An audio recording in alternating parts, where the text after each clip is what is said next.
The winter season kicks off with practice for some WIAA schools while others are on pause. Dr. Kevin Walter, associate professor at the Medical College of Wisconsin and the pediatric sports medicine specialist at Children's Wisconsin, weighs in. The winter sports season is upon us, which means mostly indoor sports. Is that possible? I think basketball players are moving more, get sweatier, mask gets wet. That's when you've got to take off that wet mask and put on a new one. So basketball players are going to need to come with a handful of masks because they'll have to replace them pretty much over and over throughout the game, go home and wash them and clean them up. As far as fans go, because a lot of the winter stuff is going to be indoors, what is your recommendation?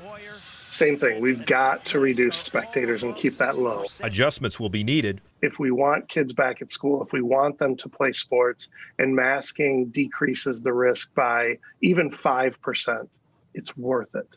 And one size won't fit all. What works for Arrowhead may not work for Grafton, may not work for MPS. And so every district just has to kind of look at their own community and figure out what's the best decision. But Dr. Walter can conclude one thing.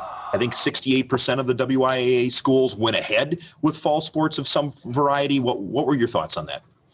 I think fall sports went great. Over 90% of the teams that started finished the season for every sport.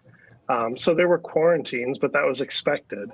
But I think really what we saw was that on-field transmission was just pretty low risk. Lance Allen, TMJ4 Sports.